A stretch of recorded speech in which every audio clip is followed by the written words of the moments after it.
From UFOs to psychic powers and government conspiracies, history is riddled with unexplained events. You can turn back now or learn the stuff they don't want you to know. A production of iHeartRadio.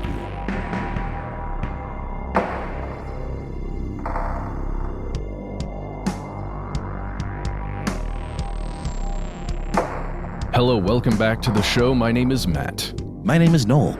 They call me Ben. We're joined with our guest super producer, Max the Freight Train Williams. Most importantly, you are here. That makes this the stuff they don't want you to know. As you are listening to this, on the day this podcast publishes, it is an infamous anniversary in the United States. 60 years ago, the President of the U.S., John Fitzgerald Kennedy, was assassinated November 22nd, 1963, riding in a presidential motorcade in Dallas, Texas. The tragedy of this day fundamentally altered the course of American and indeed global history.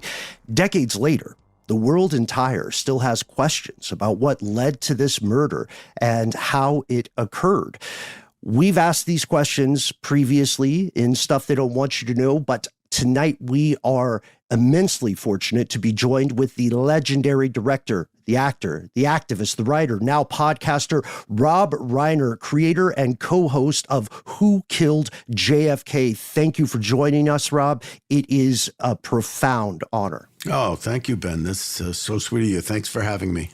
Can I just get my fanboy thing out of the way really quick? But This is Spinal Tap is my favorite movie of all time, and I force everyone in my life to watch it while I literally tear up because it's so moving nice of you. And hilarious, and it's just everything I love about rock and roll. It's so good, and I hear you're working on a new one.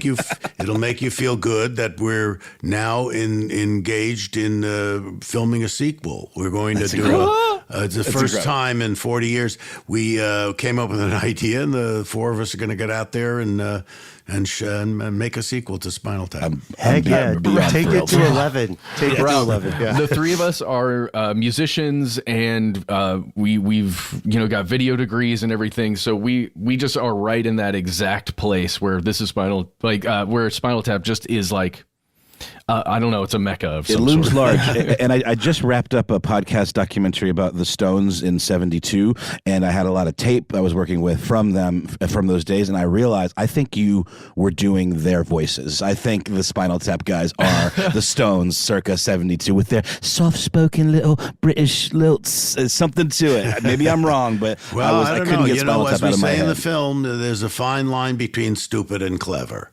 And so we try to hit that line. And isn't that also in some ways part of the discourse that has surrounded the allegations of conspiracy in the JFK assassination? Good segue. Ooh, look at that segue! Wow. I gotta put a neck brace on and call my insurance agent because he's got a point though, Rob. Stupid and clever. That's something that we see a lot with conspiracy stuff because that's true. Maybe clever is a bit of a misnomer, but it's all about like how close are there facts involved? Is there some logical reasoning behind it, or are people just passing the time? Right. No, you're exactly right because the words conspiracy theory have gotten a weird take now because everybody, who's aspiring to, QAnon or disinformation, or they're going on wacky websites and things. Anybody who talks about conspiracy theory has got a tinfoil hat and, is running around, spotting UFOs all over the place. But there are actual conspiracies that actually happen. And this is one of them. And the podcast that we do, Who Killed JFK, that I do with Soledad O'Brien, is the deepest dive and the most comprehensive look at that conspiracy and how it happened. As we say in the podcast, it's the greatest murder mystery in the history of America. Mm-hmm. Nothing like it has ever happened before. And America was traumatized. There was a concentrated trauma put at the heart of America at that point, and people who were alive at the time will never get over it. It was a collective trauma that gripped the entire country, and we're still feeling the effects of it today. And that note about never getting over it, there's something poetic with the beginning of episode 1. I think maybe we also, before we start with the first episode of Who Killed JFK, let's travel back, if it's all right, to your experience, to the moment, the day of the assassination. Again, it's November 22nd, 1963, just a few days before Thanksgiving. You are, I believe, 16 years old. Right. And, could you paint the picture for us and for our listeners of that experience? Yes. I mean, anybody who was alive at that time and was aware knows exactly where they were when they heard that news. You can talk to anybody. They'll tell you exactly where they were and what was happening. I was 16, as you said. I was in high school. I was in my physics class. And I'll never forget, a student walked in, whispered into the teacher's ear, and he turned to us and he said, "I have some terrible news." And he relayed to us what had happened to the president. And we were all just stunned and shocked. We were sent home from school. Everybody was sent home. And we turned on our televisions and we watched nonstop television on the reports up until, and I was one of the people who watched the person who was accused of killing President Kennedy, Lee Harvey Oswald. I watched him get assassinated on live television. I mean, it actually happened. I watched this man.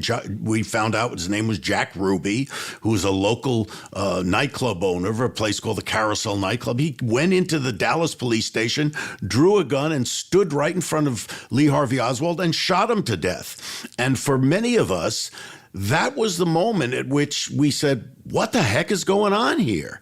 The man who has supposedly killed the president is now being murdered himself. Why is that happening? Who's doing this? Who's behind all this? You're talking to three guys who were born in the 80s. So, when we first encounter this, we get to an age where, our parents decide we can learn about the JFK assassination, or our schools decide we are allowed to learn about it. We have all of this information already built in, right? But in going back and listening to Who Killed JFK, this podcast, we're being presented with this information as it was happening, right? So we get that experience that you're sharing with us now, Rob. And one of the things you mentioned early on is how comedians like Mort Saul and Dick Gregory they were using their material as a way for America to begin to process this information, right? Yes. And what's interesting about that is these guys were both brilliant social and political satirists. These were the most incisive, well-observed type people who looked at American life and observed it in the most intelligent and fine way. And when they diverged from their normal routines, in the case of Mort Saul, I was 19 when I watched him go in. I was opening at the Hungry Eye for a singer named Carmen McRae. She was a great jazz singer. And when I would finish my set with my partner, Larry Bishop, we'd go into this smaller room where Mort Saul was not doing his normal routine. He was only talking about the Kennedy assassination, and the Warren Commission report on the assassination had come out, and he was attacking it. He was saying it's full of lies. It doesn't make any sense.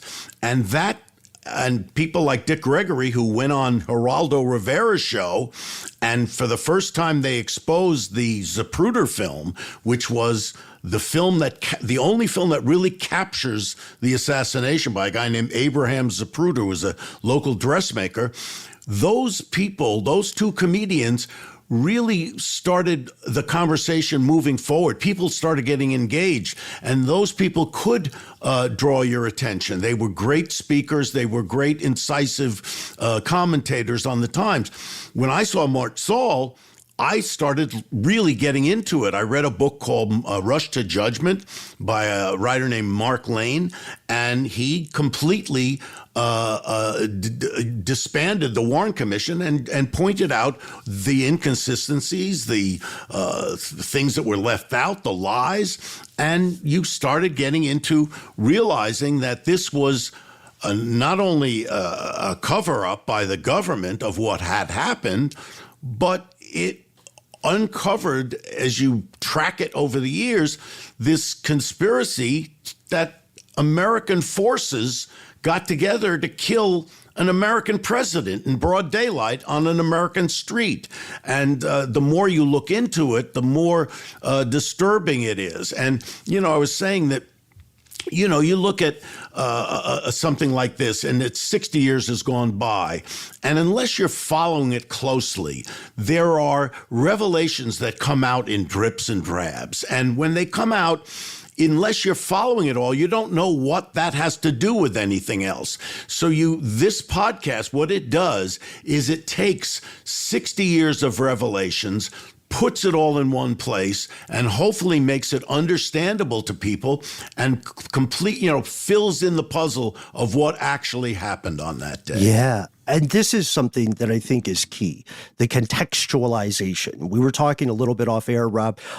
People who are somewhat familiar with the JFK assassination and the ins and outs of it may be surprised to learn that documents pertaining to it were classified until quite recently, and new information begins to emerge. Who Killed JFK does a phenomenal job of connecting some of these puzzle pieces. And already you've mentioned some very bright points about this that remain controversial, especially the Warren Commission, which I think you do a supreme and scrupulous job of pointing out some possible conflicts of interest. Possible. Okay. Well, guys, I'm throwing to Rob. Here's what's interesting about this.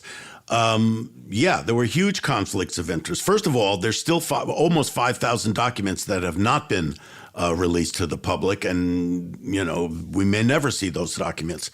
But the conflict of interest that you're talking about, and there were two investigations. People have to understand there are two official government investigations of the assassination of JFK. The first was the Warren Commission, which came out in 1964. And the second one was done by a group called the House Select Committee on Assassinations, and that came out in the mid-'70s. It came out the report came out in the late '70s. Both of those investigations were compromised. And the way in which that happened is, in the first investigation, the Warren Commission, Lyndon Johnson was very concerned about things getting out that might implicate the Russians or the Cubans in a way that might ultimately cause a nuclear war, and he wanted to avoid that. He didn't want any information to come into the investigation that would do anything but point to Lee Harvey Oswald as a lone gunman. So what he did is they put together this commission headed up by Chief Justice Earl Warren, but his name was mostly titular in this. They put in charge of the gatekeeper sense of all information coming from the CIA into the hands of a man named Allen Dulles. Allen Dulles was the first civilian head of the CIA in the 1940s. Now, Allen Dulles was one of the architects of the Bay of Pigs invasion. The Bay of Pigs invasion was an attempt by the CIA to train Cuban exiles to go into Cuba and overthrow Castro, who had overthrown Batista just a few years prior. Now, Allen Dulles had this plan with the CIA working with these Cuban exiles. They went into they went into Cuba, and they did invade, and they thought that Kennedy would offer air support, that once the troops got in there, they would send American planes and they would take back Cuba.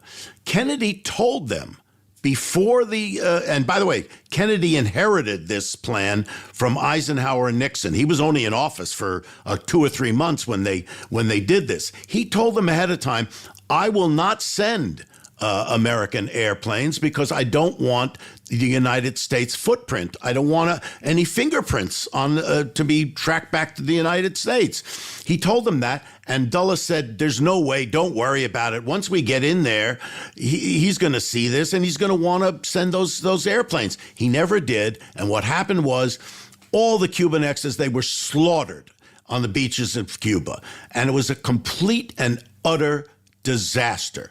Months later, Kennedy fires Allen Dulles and is known to have said, I want to take the CIA and break it up into 1,000 pieces. He was furious at the CIA because they were doing these covert activities without presidential approvals. I mean, they were doing them separately and then, then reporting back to the president. So he wanted to get rid of it. Johnson puts Allen Dulles in charge of any information coming from the CIA into the Warren Commission. And, obviously nothing got in. No, we didn't know about the CIA's connection to the mafia. We didn't know about the CIA's extrajudicial killings of heads of state, which they did many of. We didn't know about a lot of the involvement with the Cubans in Cuba. We didn't know any of this stuff. So Allen Dulles is compromising that. Now, the big revelation, the big revelation was in the second investigation. That was for the House Select Committee on Assassinations. And we bring this up in the podcast as well. And this didn't come out until years after the investigation. But the man put in charge of being the liaison between the House investigation and the CIA was a man named George Joannides. You've never heard of his name. You don't know who he is. But what I'll tell you is George Joannides was a former CIA agent, and he was the head of a counterintelligence program that developed assets, one of which was Lee Harvey Oswald.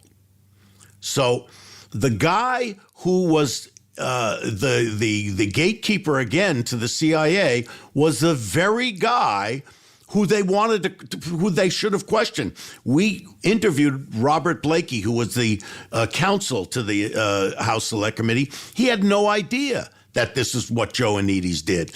And when he found out many years later, he was furious. He said, if I had known then what I knew now, I would have put Joannides on the stand. He was the answer to many of our questions of how the CIA was involved in the assassination. So, there you have two big pieces of information. They're separated by many, many years, and we try to put it all together in one place.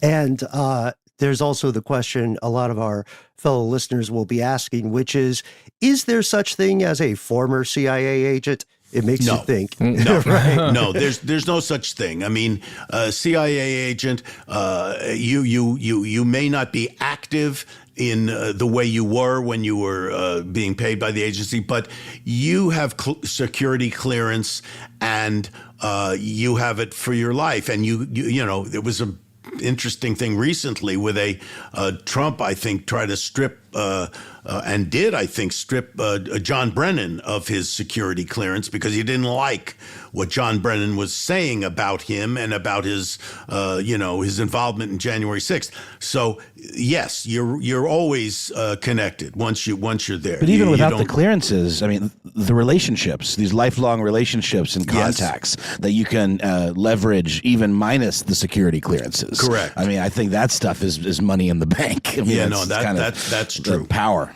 Just a real quick insert here for anybody that wants to go deep down the rabbit hole. I'm looking at a declassified document here that describes Mr. Joannides' work from December 1962 to April 1964.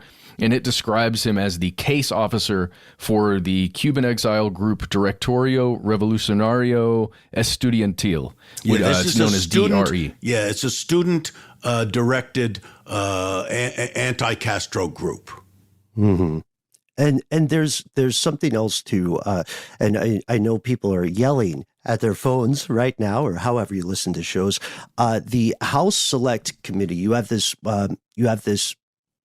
terrifying observation, Rob, in Who Killed JFK, where you say, look, these are two fundamentally flawed investigations, and they reach two very different conclusions. And one thing that I think stands out for people who were born after the assassination is to read the conclusions of the House Select Committee and see that they have dropped the C word. They have said the assassination seemed to be the result of I believe the quote is probable conspiracy. But then. Yes, I mean the Warren Commission basically said that Lee Harvey Oswald was a lone gunman, did it all by himself. The House Select Committee said it was probably a conspiracy based on all the investigation they had done, but they didn't say who was involved in the conspiracy. They never could get that far because of this guy George Joannides.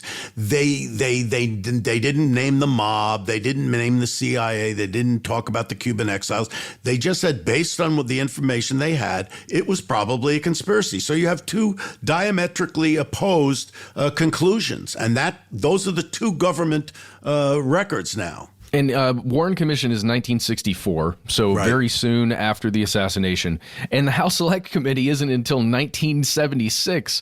So just imagine, again, already we've got a decade separating these two things. And you wonder why Americans in general, you're talking about drips and drabs of information coming out.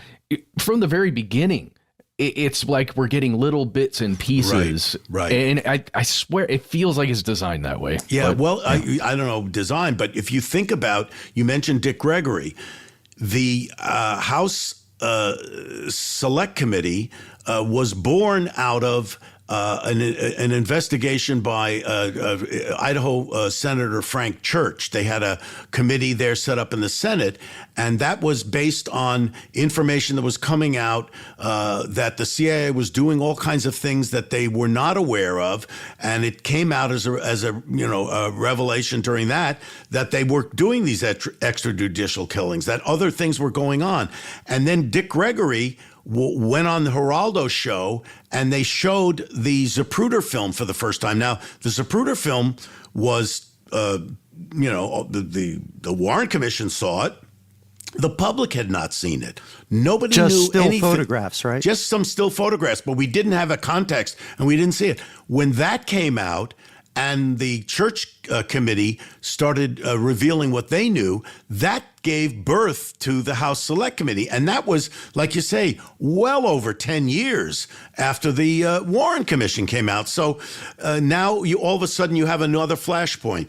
Now, when Oliver Stone made his film, JFK, in 1992 or 91, I believe it was, that also triggered the JFK Records Act and the creation of the Assassination Records Review Board, which was another investigation. So these things are separated by many, many years. And during each of these investigations, more and more and more information came out. So like I say, it's very tough to follow. And unless you're tracking all this stuff when it comes out, you wouldn't know how to put those pieces together. That's what we try to do in this podcast.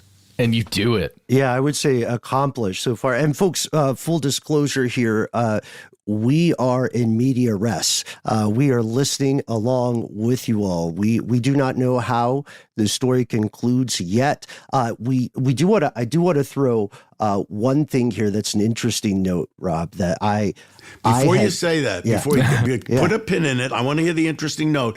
But by the end of it, by the 10th episode, you will hear what we believe happened that day, and we will name the shooters that we believe were shooting, and we will name the positions that we believe those shooters were in. So that's a little next level, Rob. Will you come back on the show?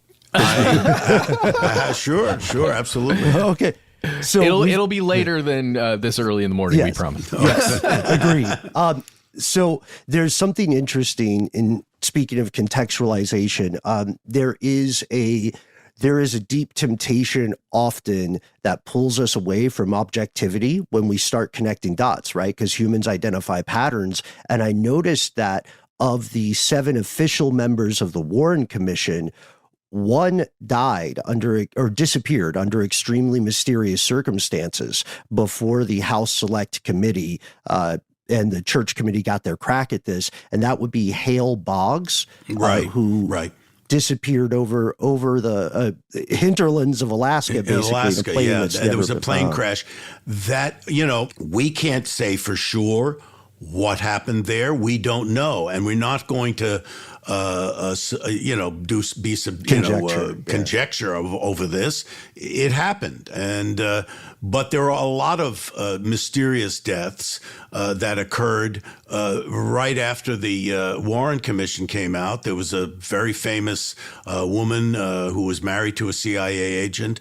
Her name was Mary Meyer, and her sister was having an affair with Jack Kennedy, and she died the minute and this is one of the reasons I wanted Soledad O'Brien to do this with me, because she did a podcast about this called Murder on the Towpath, in which this woman was assassinated walking in Georgetown. And the day that she was killed, James Angleton, who was the head of counterintelligence for the CIA, along with Ben Bradley, who was editor of the Washington Post, they arrived at Mary Meyer's art studio and confiscated a diary that she kept. So there's that. And, Dorothy Kilgallen, who was killed shortly after attending the Jack Ruby trial and was the only one to have actual interviews with Jack Ruby. She was killed. And there was a number of people. We did a study, and there were about, I think, 18 critical key witnesses who died of either a heart attack or suicide or accident or jump out of a window, something, within 2 years of the assassination. And they ran some numbers on it, and it's like 700 trillion. I mean, some crazy number, the odds of all of those people dying in that way. But, we don't get into any of that stuff because we can't prove why these people died. I mean, and so what we've tried to do in the podcast is just stick with what we know. These are things we know. And then, we do our best guess as to put together, based on everything we know, what actually happened. And we'll pause here for a word from our sponsor before we return and ask Rob Reiner who killed JFK.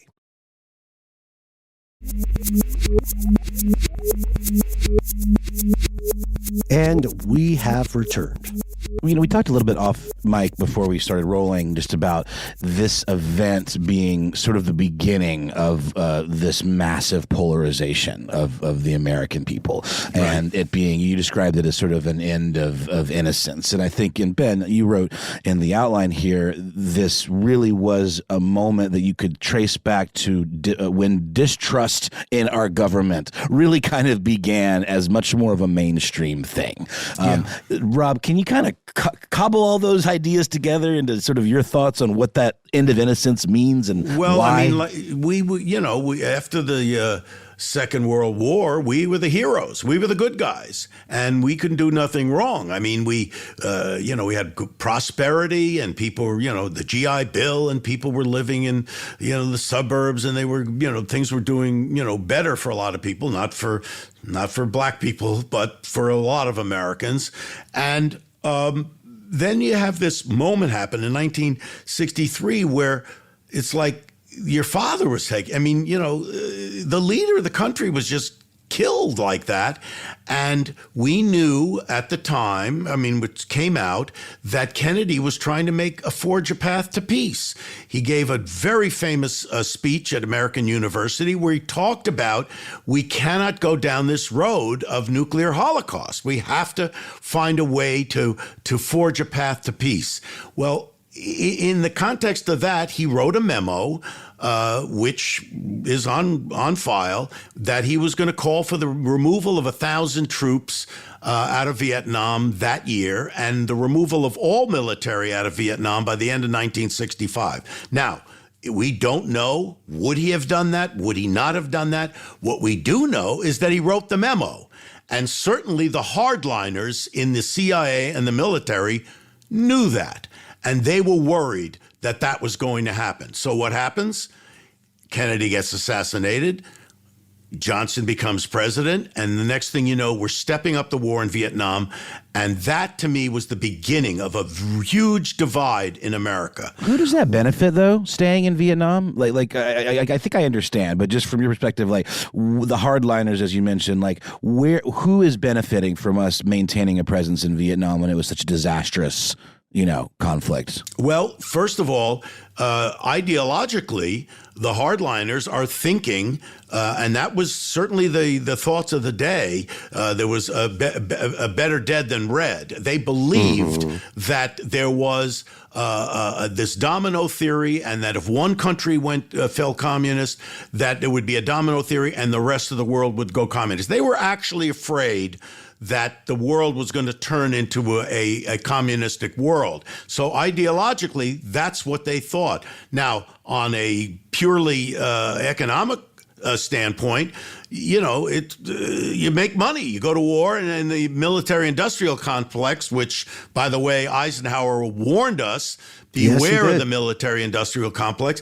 They want to be able to do that because it's good business. So those two things are happening there. And for young people, they're being sent off to war to die in a war that they don't believe is just, they don't believe is legal. And if you remember, people who want to study their history, there was a thing called the Gulf of Tonkin Resolution, which was all about the fact that we were told that our ship was fired on in Vietnam. This Tonkin ship was fired on.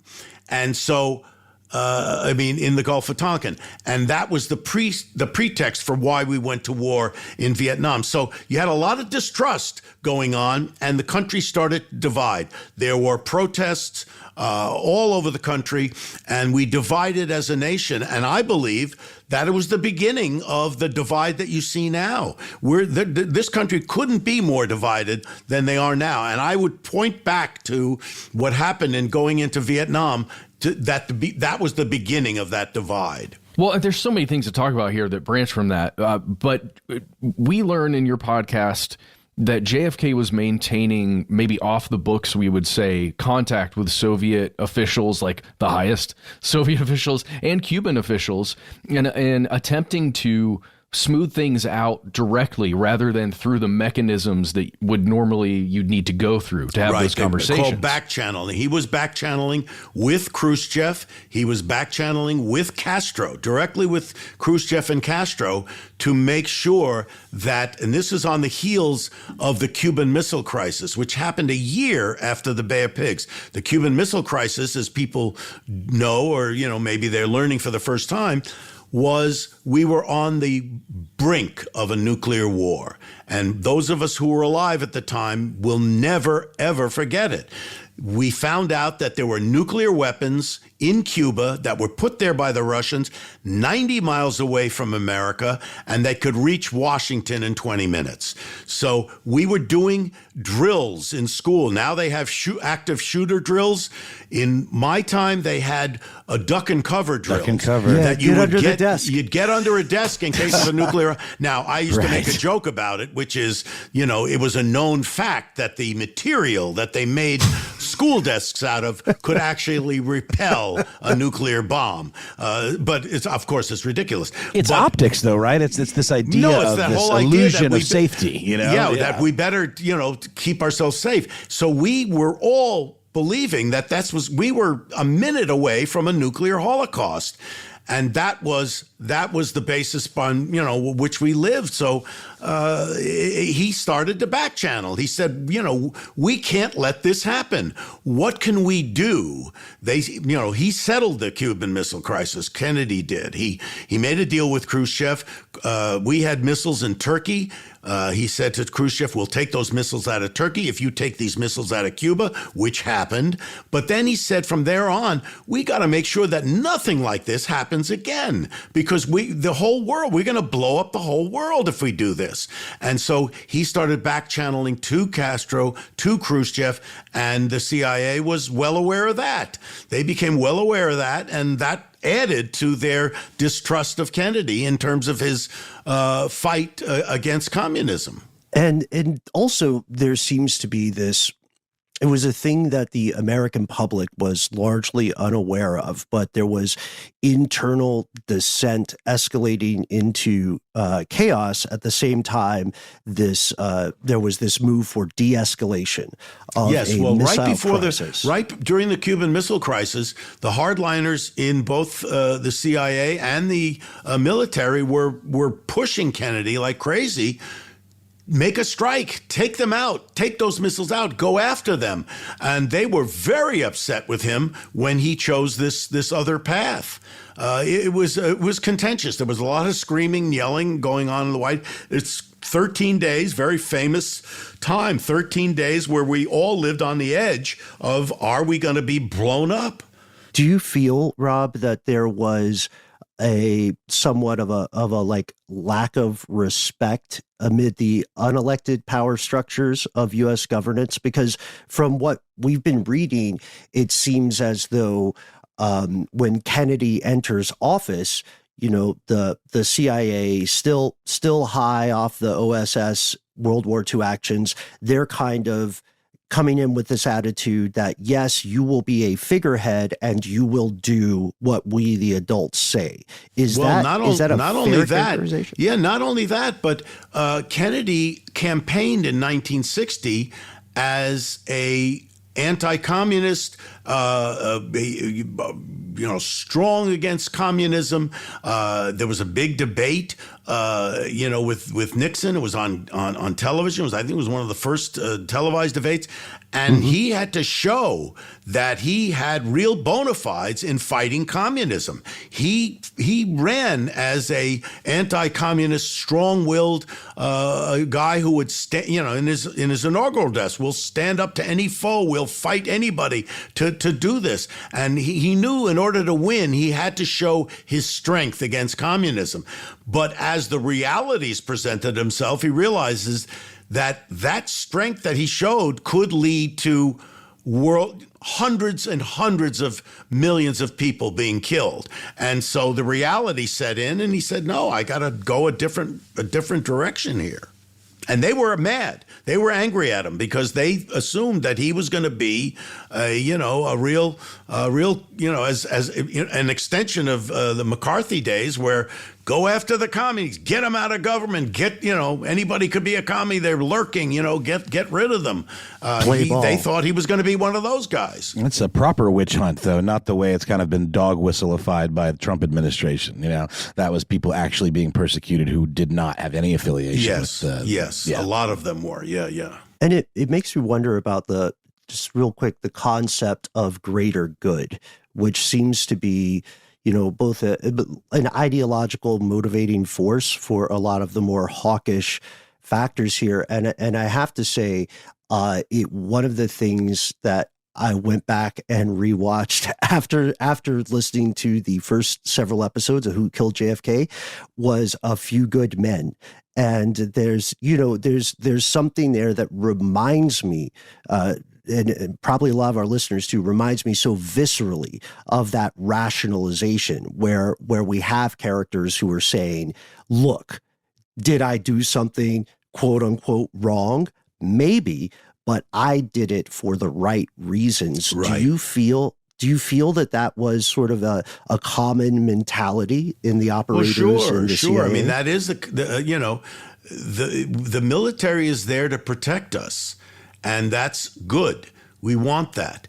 But the question is, how far do you go to protect us? Are you willing to commit war crimes? In the case of Nazi Germany, are you willing to do anything? And that's what the character that Jack Nicholson plays in Few Good Men. He says, you want me on that wall. You need me on that wall. I'm doing what you can't do. And so the question always is, how far are you willing to go in order to protect people? Are you willing to blow up the world? I mean, who wins? Nobody wins in that situation. You're not protecting anybody. And unfortunately, as just mere mortal voters, we don't get to decide how far that line is. No, we have don't. No participation but in that whatsoever. No, but what we're hoping is that we as normal voters are electing people who have the good sense to know where that line is. And that's where we are now. I mean, we couldn't be more divided. You've got one guy who's willing to do anything. You know, Donald Trump is willing to do anything to keep power. And that means, he even said it. I'm not making it up. He said it. We'll put the vermin, we'll take those vermin and we'll put them in camps, and we'll make sure we'll get the blood, the disgusting, the thing that's poisoning the American bloodstream. We'll put them in camps.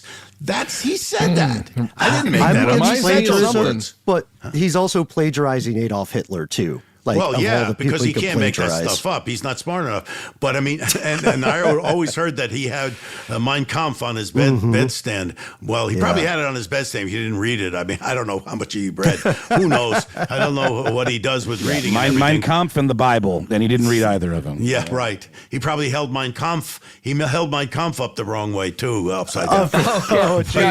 Guys, I want.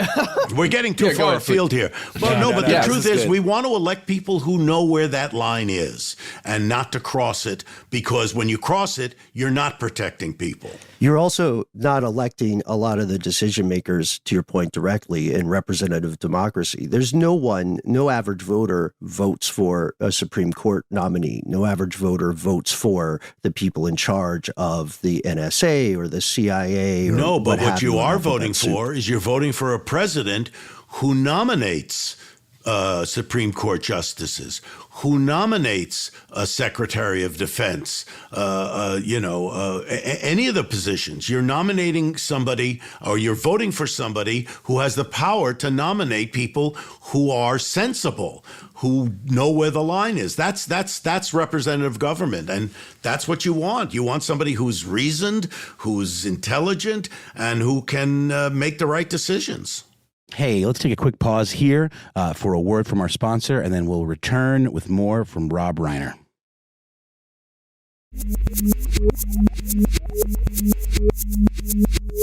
And we're back. Let's jump right into our conversation with Rob Reiner, already in progress.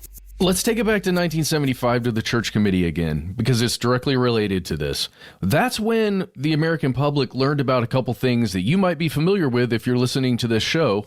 MK Ultra and COINTELPRO. Specifically when it comes to assassinations, I'm thinking about COINTELPRO. If you jump 5 years after JFK's assassination and you look at Martin Luther King Jr., you look at JFK's brother.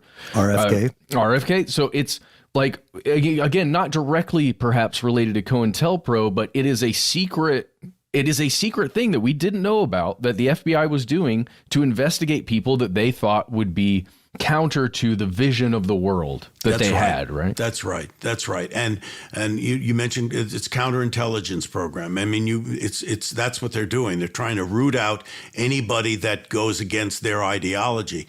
You mentioned MK Ultra. MK Ultra was a program that was designed at the CIA, and this was during the Cold War, where there was a lot of concern about moles infiltrating our intelligence community and getting information. And we wanted to try to see if we could get our people inside the Soviet Union, inside the KGB. There was this big cat and mouse game going on, headed up by this head of counterintelligence, James Jesus Angleton, who was a brilliant guy, genius, but also paranoid beyond belief, that he thought there was a mole everywhere you looked. So this MK Ultra program was designed to try to create spies, people who would look like dissidents or whatever.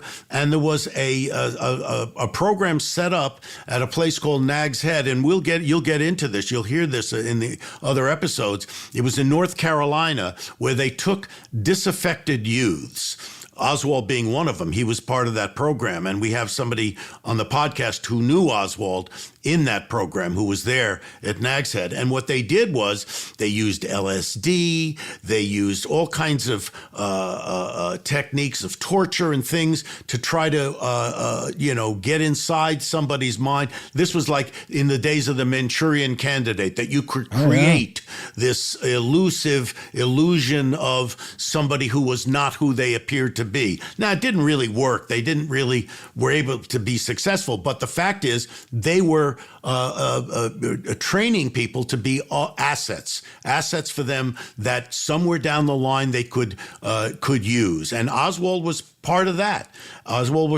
He also went and learned Russian. He learned Russian, and he was sent to the Soviet Union as part of an operation to see if they could infiltrate somebody into the Soviet Union. Now, it was a failure. He didn't get anything, but we know that happened because he was stationed in Japan during while he was a Marine. He was a radar operator for the U-2 spy plane. And there was a guy who was also in military intelligence that was teamed up with Oswald on an operation to try to flip a Soviet colonel to come into the CIA. So Oswald was part of an intelligence community.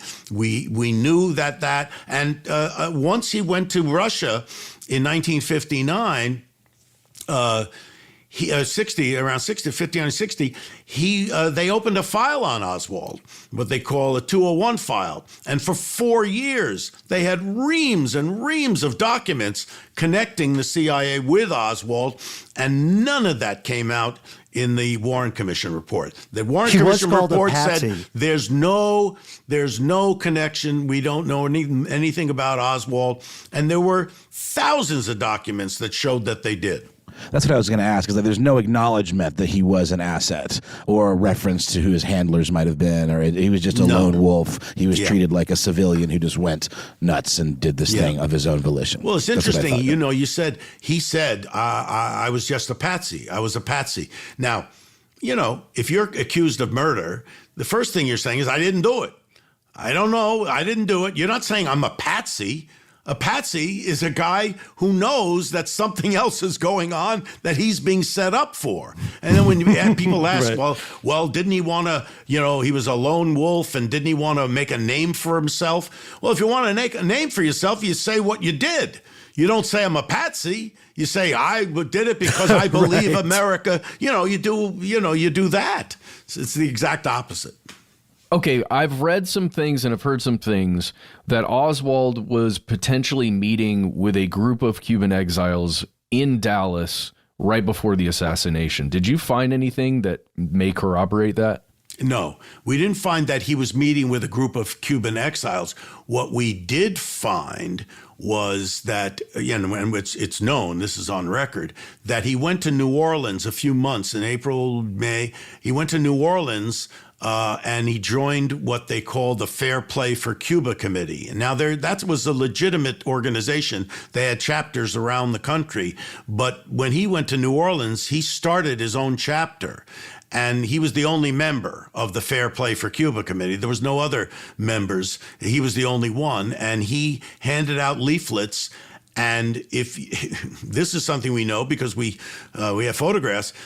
In one of the pictures, he's handing out leaflets, and there's a CIA operative in the background of one of those photographs. Now, the other thing is, when he handed out these photographs, it was done at a place where there were anti-Castro people. He was supposed to be pro-Castro. A lot of anti-Castro, and there was a big fight. They took his leaflets, they threw it up in the air. There was a scuffle, there was a melee, and it was all caught on film. I mean, they and it went on the news. So who's filming this? Who's doing this? I mean, you have to make it so that you're setting up this guy, that he's a pro-Castro guy, And, otherwise he's just a lone guy sitting on the corner handing out leaflets.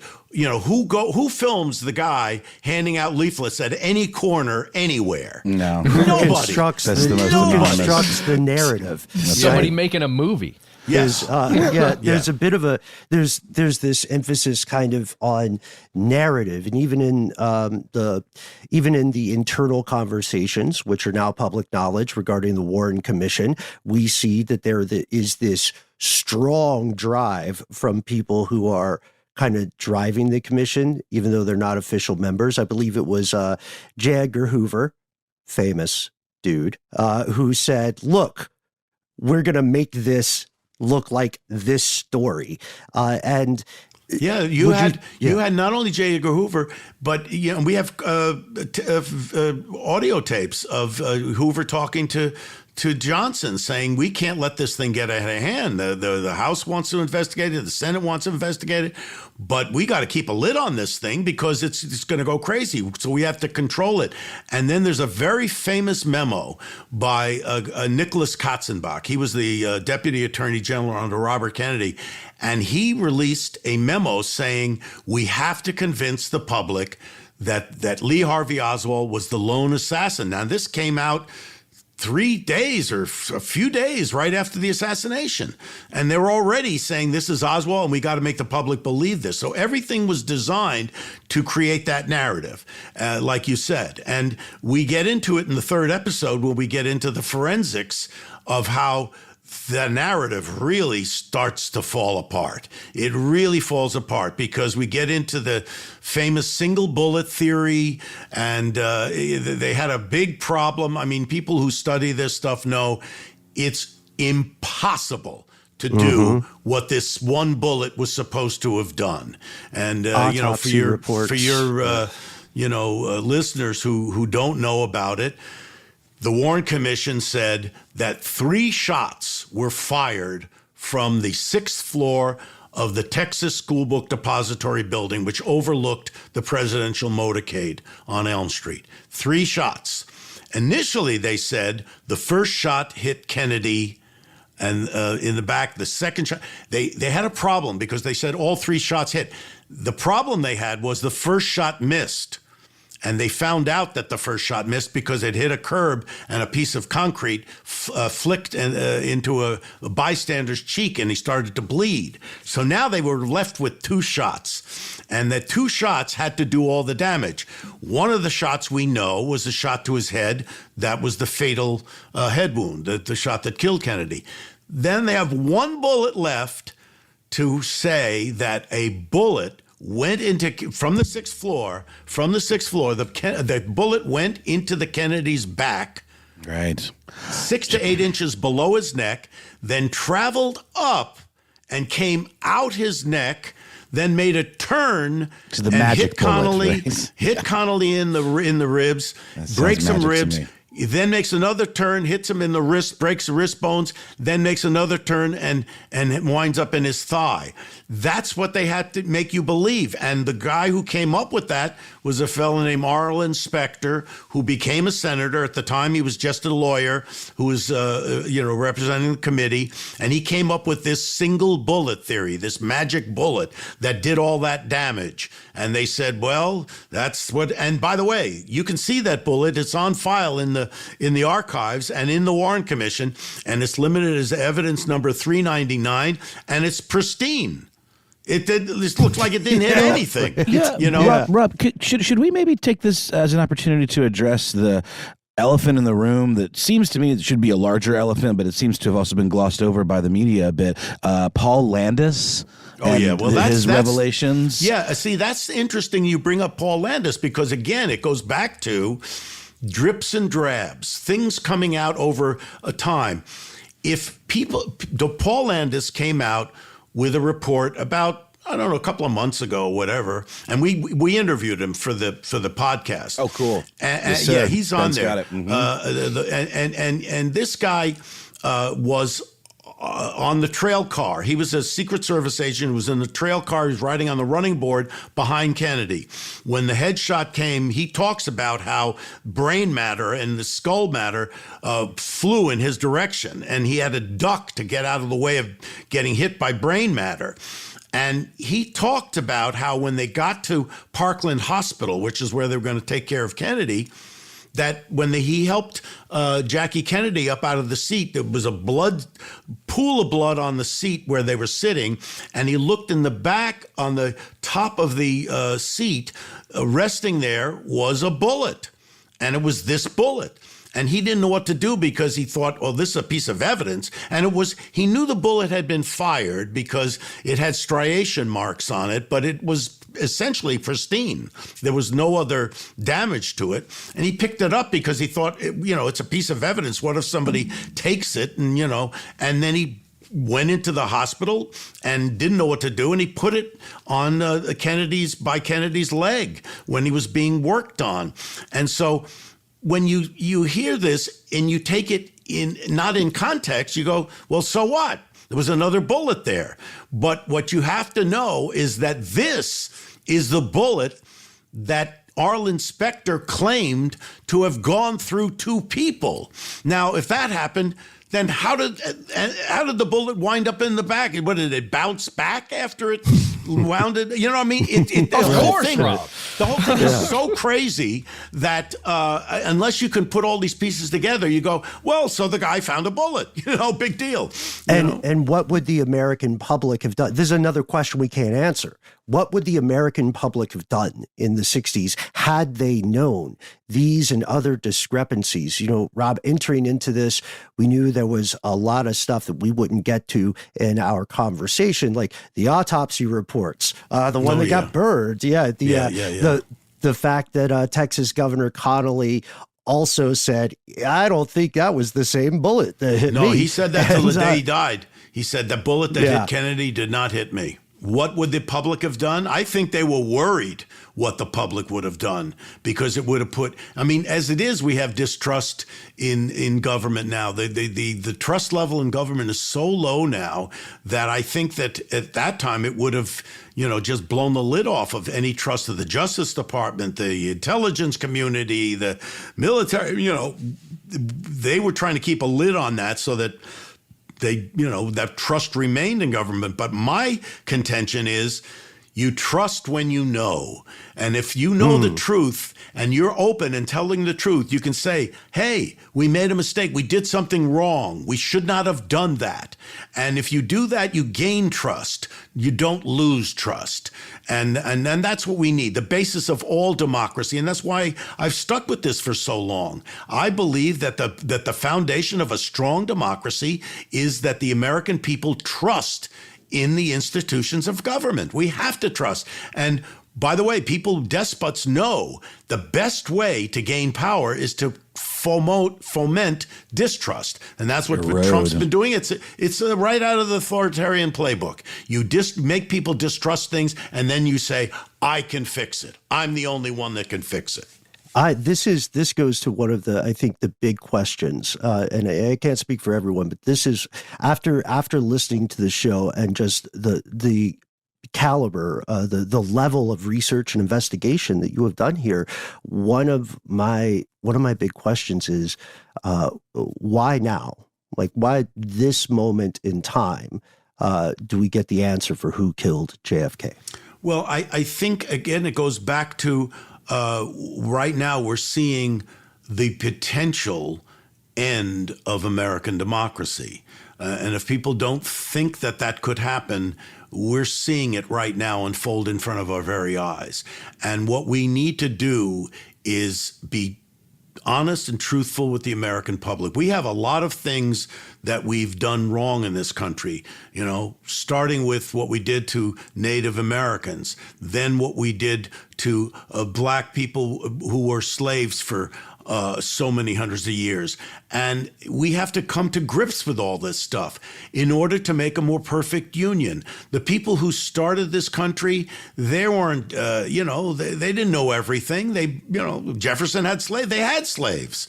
But they did provide us with a working document that could make us better, that we could keep doing what we need to do to make us better, to form a more perfect union. So we have this opportunity, and the only way we're going to forge a more perfect union is to level with people, to say, this is the truth, this is true, and this is not true. And we're living at a time where it's very, very hard to get the truth out because we're loaded with disinformation. You know, you see on TikTok, they come out with all of a sudden bin Laden is saying something and it's amplified on TikTok. And then everybody jumps on that.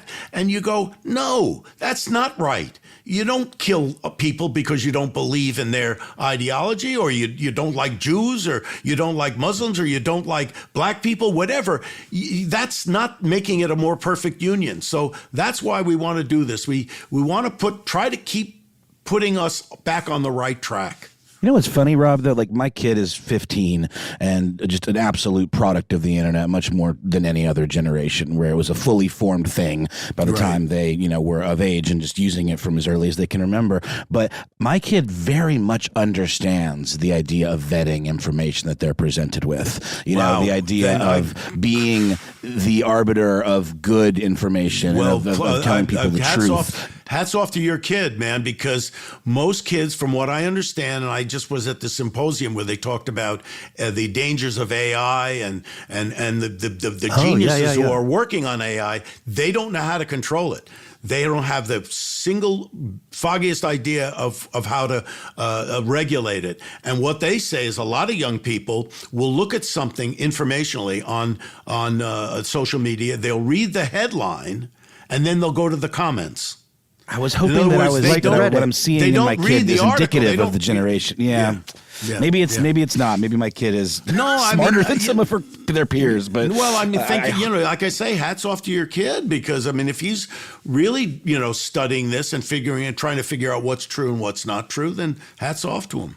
No, I was just hoping that it was maybe indicative of the generation, but your research seems to say otherwise. But who knows? Every individual is different. So yeah. Hey guys, I just want to articulate to everybody listening, and to you, Rob, why I am so excited that you are one of the minds behind this project. And it has to do with how your brain functions because of the way it's functioned in the past, simultaneously focused on the macro and the micro. And just see if I can get this out so I can ask you the question. So if you go back to the fall of 1991 and you put yourself on that bridge when you began filming A Few Good Men, if you are overseeing the creative vision of this project, so that means like having that overview feel, right? While not micromanaging, but keeping yourself focused on the micro thousands of decisions that go into getting one shot, right? But you're also a producer on that project, which means you are getting to see kind of the stuff that happens behind the scenes that allows the filming to begin even. How do you think those experiences over all of these years shape the way that you've looked at this assassination as some kind of set of machinations potentially? That's a perfect summation of how I approach things. It's exactly how I do it. As a director, I do have to see the overall big picture. I have to see what that looks like. And at the same time, I know that these little specific details are what make up that big picture. So you look at it and you say, does that make sense? Does that not make sense? I'm somebody who I love puzzles. I like to do puzzles. I like to figure out, how does something work? How do those pieces fit together? I'm not just jigsaw puzzles with crosswords and Sudoku and all of those kinds of things. So I do look at things in a macro way, but then I also look to individual little fine points. And does that make sense? Does that fit? Does that piece fit into that puzzle? Or is that, and maybe it does, and maybe the puzzle goes in a different direction. A lot of times you look at something and you have a certain predisposed idea as to what something will be, but then all of a sudden the thing will tell you that it isn't that. It's something else. And then you have to be open-minded enough to go down the road of where that's leading you. And so you go down all these rabbit trails to find out what, and then eventually the puzzle comes into shape and you see what it really is. And I've been at this particular puzzle for 60 years. And it wasn't until I met a number of different people who started filling in pieces and certain things that I thought, that's not maybe true. But then when I started putting it all together with all the information that I had, I went, okay, I get this. Now, when we lay it out at the end of this podcast, I can't tell you 100% for sure that these were the 4 shooters and that these were the 4 positions we're in. I just gave something away. Spoiler alert. But I can tell you the best educated guess based on all the information that's been provided. The one thing I know 100% for sure, it was a conspiracy. There's no question about that. There is no question about that. This man, Lee Harvey Oswald, did not do what they said he did. Did not happen. That I know for a fact. Other than that, exactly how it was put together, I can offer you what I think happened. And then, hopefully it'll spawn more discussion. And that, I think, is our button. That is leading us to the rest of the story. Rob, thank you so much for your time. We're not blowing smoke when we say that this truly is, at least in my opinion, a top-notch, top-caliber investigation, connecting things in a way that they have not been connected before, to the point about puzzles. And you're taking on this Herculean task, right, of unraveling an official narrative that was forced upon the American and global public for more than half a century, interrogating claims that have for so often and for so long not been given the scrutiny that they deserve. We are, as we said earlier, right there with everybody listening. We're tuning in as you answer the question, who killed JFK? And, usually at the end of these conversations, we ask a question that feels kind of odd to ask a creator of your stature, but what's my favorite color? What's your favorite color? What are icebreakers? What is there? I guess the way to make this a little more bespoke is, sir, is there a way for people to reach out to you and your team if they, like Paul Landis, have additional information that might help assemble the puzzle? It came out through, it's being released through iHeartRadio, and there's a team there that can field information. Listen, by the way, I'm 76 years old, and I'm maybe the last generation alive that will present this, and I'm sure that there's going to be a lot more information down the road that's going to come out. Like I say, almost 5,000 documents are still being withheld. So I'm hoping that we can keep this alive long enough for all of us to find out the exact truth. I gotta add really quickly, it looks like you're the exact same age as Stephen King. This obviously loomed very large for him as well. Yes. 11/22/63. Right. We talked about comedians and satirists and science fiction and stuff. So many amazing ways that folks like that, who maybe you wouldn't immediately think, can really shed light on this stuff. I learned a lot of this stuff from that book, and a lot of it is historically accurate. Of course, it's a work of fiction, but same exact date. So no wonder this is something that has been on his mind in the same way. Yeah, maybe for our generation. It's 9/11, but you never, ever, ever will forget that moment and how it affected you. It won't. It doesn't go away. You directed Stand By Me too, didn't you? Didn't you direct Stand By Me? Well, I did direct Stand By Me. I also directed Misery, which was a Stephen King. Of course, God. And you're Castle so varied Rock, in your output. I forget sometimes which ones are yours. At Castle Rock, we did 7 Stephen King books. Yep. And we didn't even talk about LBJ from 2016. And incredible.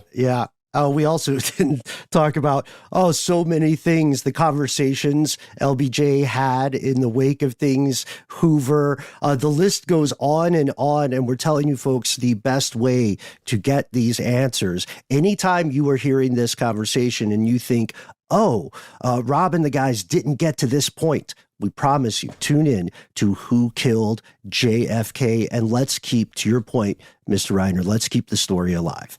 Every Wednesday. You know what time, folks, we are super excited about Who Killed JFK. It really is, as I said earlier, it really is a top-notch investigation. And my only regret is that we didn't get to everything, but I am pretty confident that Rob and Soledad are going to get to most things in this one. Oh, yeah. The level of detail in that show is astounding. It's a weird line sometimes when we do an episode like this where we're promoting, like in a way promoting a show, right?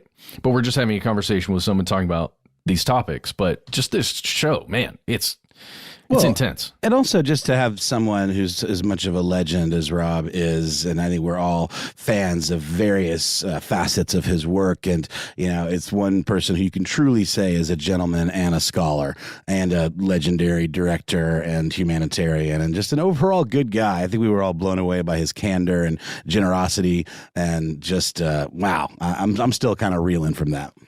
And as Rob would say, the puzzle continues. The mystery unfolds. He gave us some light spoilers. We would like to hear your thoughts, folks, on what they rightly call the greatest murder mystery in the history of the United States. Let us know. We try to be easy to find online.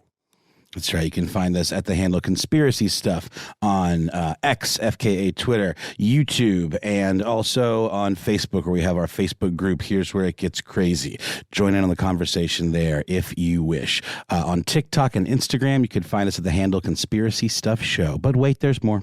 Oh, there's more. Hey, on the YouTube front, if you maybe subscribed to us a long time ago, make sure you head over there again and you put alerts on, basically, because there's going to be a ton of stuff coming there in the near future. So just keep a lookout.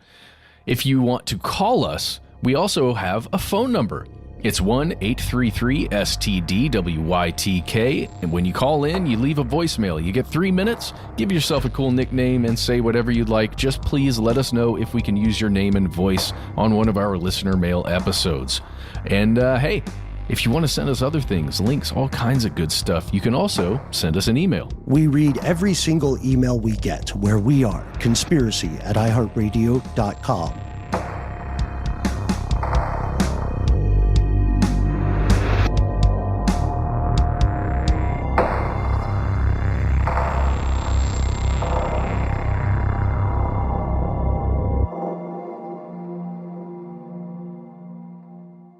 Stuff They Don't Want You to Know is a production of iHeartRadio. For more podcasts from iHeartRadio, visit the iHeartRadio app, Apple Podcasts, or wherever you listen to your favorite shows.